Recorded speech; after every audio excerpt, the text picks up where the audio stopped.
Hi, you're on the Reddit Confessions channel, where silence speaks louder than any argument. Today's story begins not with love, but with a dinner, a single sentence, and a man who simply stood up and vanished. The chair was still warm when I walked away from it. That's the detail I remember most. Not what she wore, not what she said, but that stupid, soft warmth of a seat I wouldn't return to. We were in the middle of a quiet dinner, surrounded by the usual chaos that comes with family gatherings.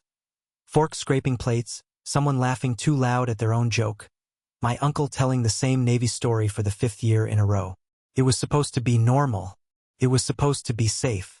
Then she said it. Not with anger. Not in a fight. Not even looking at me. She just looked around the table, lifted her glass like some smug toast and said, "Let's be honest. Marrying Emery was my biggest regret, but at least it got me a mortgage." And just like that, the sound left the room. Even my uncle shut up. I didn't flinch. I didn't ask for clarification. I didn't give her the power of seeing me break. I just stood up, walked out. No keys, no bag. My phone stayed on the table beside her empty wine glass. I walked until my legs burned, down the block, past houses with windows glowing like nothing inside them had ever been broken. I didn't go back. Not that night.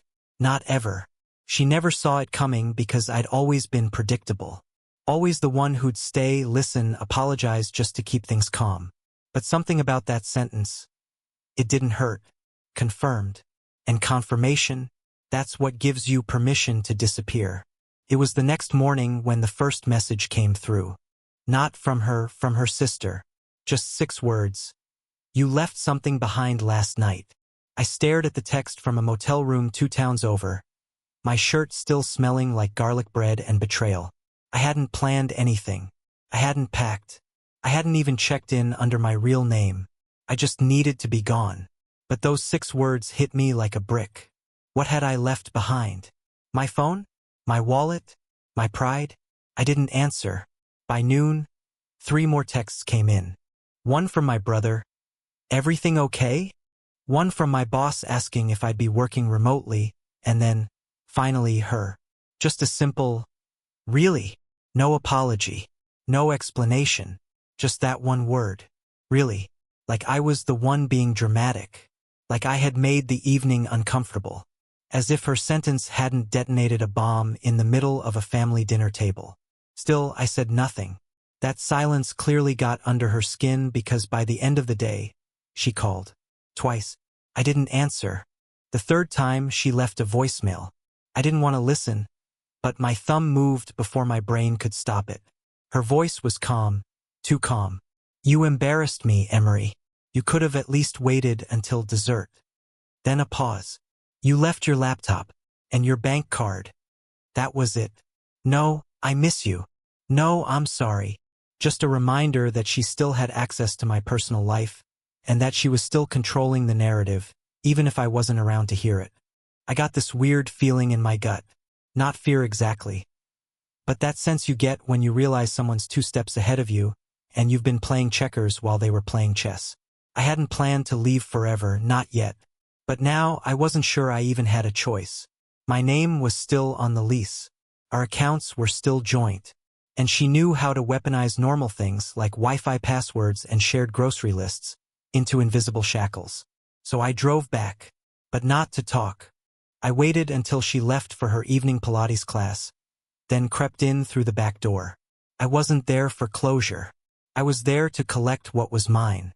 And that's when I saw the screen left open on her laptop. Her inbox. Her name wasn't the only one on the mortgage. I don't know what I expected to find. Maybe a forgotten receipt, some passive-aggressive notes to her friends, a Spotify playlist that finally confirmed she hated my taste in music. But what I found on her laptop wasn't just unexpected, it was unforgivable. The email thread was open, right there on the screen, with no password protection, no attempt to hide it. I didn't even need to scroll. It was all just sitting there, like it wanted to be found. The subject line read, "Weekend schedule house viewings."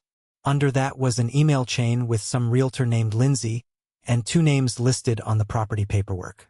Hers. And his. Not mine. The man she once referred to as just a colleague. The one who always seemed to text her during dinner, who once showed up at our barbecue and acted like he owned our grill. Jasper Lane. The name sounded like it belonged on a cologne bottle or a yacht. Definitely not on a mortgage next to my wife's. I felt my stomach turn, not in a dramatic, cinematic way, but in a real cold gut punch kind of way. There was a house. They were buying a house. And not our house. A new one, in a different zip code, in a district she once said was too far from work. They were planning a future. While I was sitting on the couch every night, asking if she wanted to watch something together, she was emailing blueprints and floor plans to someone who probably had his own monogram towels. But here's the thing, it wasn't just betrayal. It was logistics. She was planning to leave down to the last detail. She was going to replace me. Not just emotionally, but legally, financially, domestically. I was being phased out like an expired credit card. And yet, there I was, sneaking into the house I paid half the bills for, looking over my shoulder like I was the one doing something wrong. I grabbed my laptop and passport, then opened the drawer where we kept the checkbook. It was empty, not misplaced, removed. Still, no tears, no outburst. I just stood there in our kitchen, staring at the backsplash tiles we'd chosen together 3 years ago, while my ears rang with that sentence from dinner. Marrying Emery was my biggest regret. Now I knew why she said it. She thought she was already gone. She thought her next chapter was guaranteed. She thought I'd be too passive, too slow to see the exit signs. She was wrong. Because while she was playing house with someone else behind my back, I was now holding the one thing she hadn't accounted for. Proof. Cold, time-stamped, digital proof. And I knew exactly what I was going to do with it. I didn't leave immediately. I sat in the driveway for nearly an hour, gripping the flash drive like it had a pulse. I had copied everything, the emails, the mortgage files, even the calendar invites she sent him labeled personal viewings. She didn't just lie to me. She made appointments. She scheduled betrayal like it was part of her weekly routine, right between Pilates and dry cleaning. The reality wasn't loud. It was quiet and suffocating, like being slowly buried under polite deceit. My phone vibrated. A text from her. "Where are you?" No apology. No mention of the dinner. No regret. Just a tracking ping disguised as concern. That's when I knew this wasn't just about heartbreak. It was about humiliation. She didn't care that I left. She cared that I left on my terms. She needed to be the one to walk away first. She had the new house lined up, the narrative half-written, and Jasper waiting in the wings with that smug, cologne commercial face. So I changed the script. I drove to a print center across town, the kind that doesn't ask questions when you email something anonymously and request multiple copies. I printed 2 versions of everything, one digital, one physical. Not because I needed revenge. Not because I wanted to ruin her life. But because I wasn't going to let her erase mine without a trace. The next part wasn't planned, it just happened. I dropped off one of the flash drives at her office building, addressed not to her, but to HR. Inside was a polite note. This concerns a conflict of interest regarding employee Jasper Lane and his involvement in co-financing a property with a married colleague. I signed it anonymously, but I knew it wouldn't take long to figure out who it came from. Then I drove to her parents' house. Why? Because they were hosting a belated brunch that weekend. The same people who toasted us at our wedding. Who called me the calm one. Who once told Marla, "You're lucky he puts up with your storms." I wasn't looking for sympathy. I just wanted them to know what their daughter had planned. I slid a sealed envelope into their mailbox. No return name, just one line on the back. "You might want to ask her about Jasper." It wasn't revenge. Not exactly. It was clarity delivered with precision. I didn't go home that night either. I slept in my car at a rest stop. Not because I had to, because I wanted to sit in the quiet. Because for the first time in years I wasn't confused. I wasn't wondering what she meant, what she felt, whether I'd misread something. I had read everything now. And the next time she reached out, I wasn't going to ignore it. I was going to answer just once, and give her the truth she never expected to hear. She didn't call. That surprised me. No late-night voicemails. No teary texts about what I'd done. No sudden switch to performative guilt. Just silence. And silence from Marla was never a good sign. She was the kind of person who could turn an awkward pause into a war tactic. For 2 days, nothing. Then on the third, she appeared. Not in person. Not directly. But through a mutual friend. I got a message from Kendra, a woman we both knew from our neighborhood wine club, Marla's idea, not mine. The message read, "Hey, I don't want to be in the middle of anything, but Marla's asking around about you. She said you vanished. Is everything okay?" I didn't answer. I just stared at the screen and wondered what Marla had told people. That I had a breakdown? That I was unstable? That I just walked out of a family dinner like some dramatic flake? Probably. She always had a way of turning her own actions into someone else's responsibility. That night, I finally picked up her call. Not because I wanted to hear her voice, but because I needed her to hear mine. When I said, "Hello," she didn't yell. She didn't cry. She said, "Emery, where have you been?" Like we were discussing a missing umbrella. "I've been watching you rehearse your exit," I said. Silence. "It's fine, Marla. You already replaced me. I'm just giving you the space to enjoy it." She didn't deny it. That was the worst part. She exhaled sharply. That short, irritated breath she used when I asked her anything inconvenient, and said, "I don't know what version of the story you've made up, but it's not like that." "Oh, you mean the version where you're buying a house with Jasper Lane? The version where you scheduled open house tours with someone who doesn't even live in our home? That version?" Pause. Longer now. Then she said, "You went through my email?"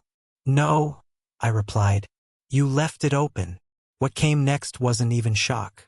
It was cold calculation. "You could have just talked to me, Emery." I nearly laughed. "I did talk to you. For months. I asked you what was wrong. I tried to fix things. You shut the door and slid blueprints under it." That's when her voice finally cracked. "You don't understand." "No, I do." I cut in. "That's the problem. I understand everything now." She begged to meet. Said she owed me an explanation. She didn't sound sorry. She sounded cornered. And maybe for the first time in our entire relationship, she realized I wasn't going to keep cleaning up her messes just to keep the peace. I said one last thing before hanging up. "You killed it with one sentence at dinner. The rest? Just the funeral." Then I ended the call. I felt hollow but not broken. I didn't need to scream. I didn't need closure. I needed momentum, because what she didn't know yet was that I'd already started a quiet process behind the scenes. One that would remove my name from everything she tried to entangle me in, and put her face on every consequence she thought she could outrun. She showed up at my office. That's when I knew I had her attention. Not a phone call. Not a message. She physically walked into the place she once mocked as the world's quietest insurance firm, now suddenly invested in how I was doing. My coworker Delaney came to my desk, wide-eyed, whispering, Your wife's in the lobby. Should I call security?" Wife. That word stung in a way it hadn't before. Not because I still believed in it, but because I now realized how little she ever had. I stepped out and found her standing near the front entrance like she belonged there. Her arms crossed. Her lips curled into that diplomatic smile she used when she was about to lie politely. "I just want to talk," she said. I didn't raise my voice. Didn't react. I told her, "We can't do this here. You want to talk? Fine. Neutral place. 1 hour. The coffee shop near Maine." She agreed. Too quickly. I was already ahead of her. An hour later, we sat across from each other. A stale scone between us like some failed peace offering. She opened with her usual charm offensive, the practiced sadness, the half-apology sprinkled between casual justifications. Things weren't working.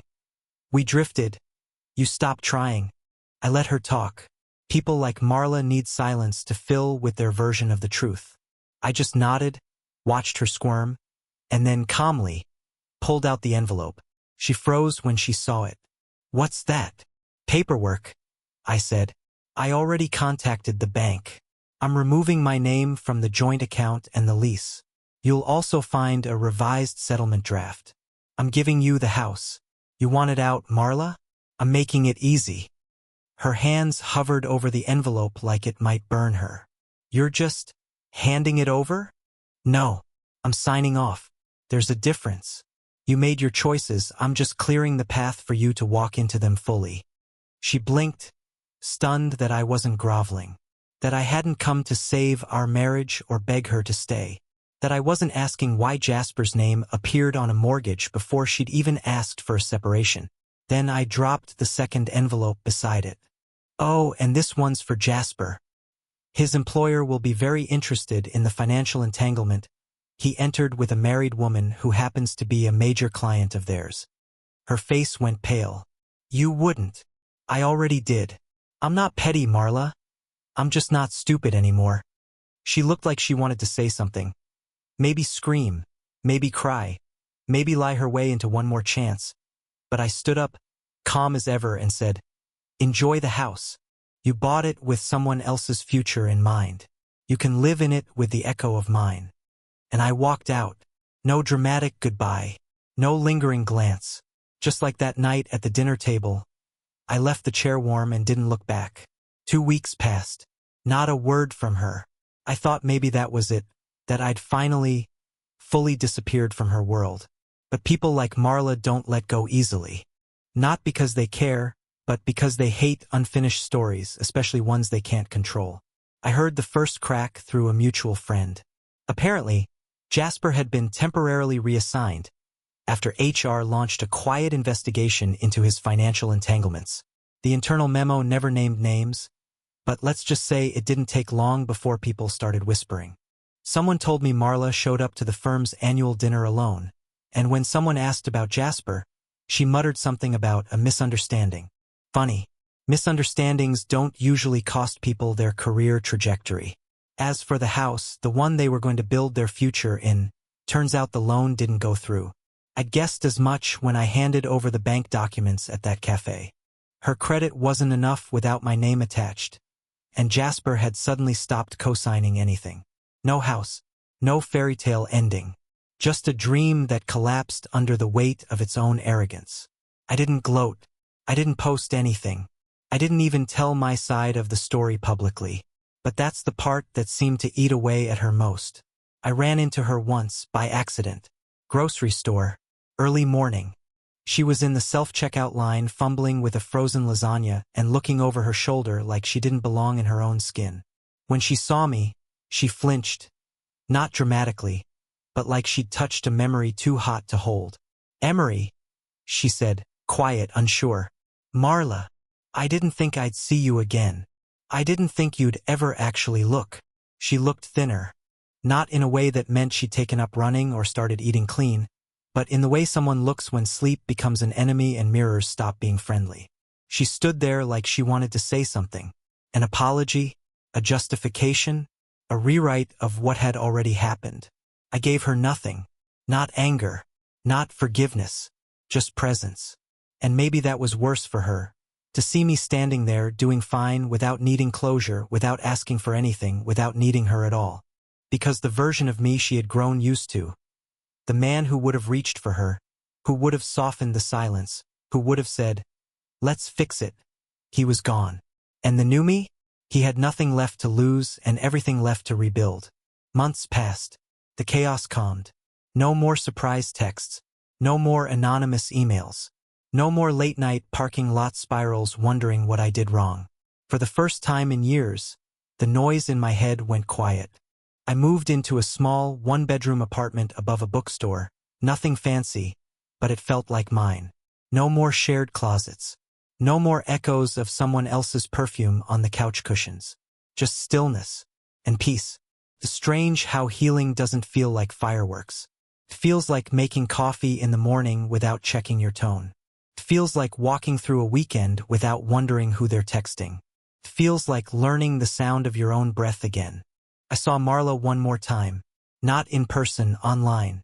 Her social media, once curated and polished, had gone silent for months, then suddenly returned with vague quotes about growth and rebirth, and pictures of her smiling alone in rented albums. No Jasper, no house, just the curated loneliness people post when they're trying to prove something to someone who isn't watching anymore. She never apologized. And honestly, I never expected her to. Some people don't say sorry because they don't believe they hurt you. They only believe they got caught. But I didn't need her apology. Because something wild happened after all that silence. I started hearing myself again. And not the version of me that tiptoed through dinner conversations or waited to be chosen. The real version. The one that could laugh without permission, speak without fear, and love without shrinking. Eventually, someone new came along. I didn't plan it. I wasn't looking. She noticed me reading alone in that bookstore I lived above. She said she liked the way I underlined sentences in pencil. We started talking, and slowly, gently, I learned that trust doesn't have to feel like walking on glass. It can feel like coming home to a warm room you forgot existed. So, to anyone watching who thinks leaving quietly makes you weak, it doesn't. Sometimes, leaving without a word is the loudest, strongest thing you'll ever do. Thanks for staying with me through this story. You're watching Reddit Confessions, where real stories find their voice. If you've ever experienced a moment in history that changed your life, personal or global, tell us in the comments. What event shifted your world? We'd love to hear your story.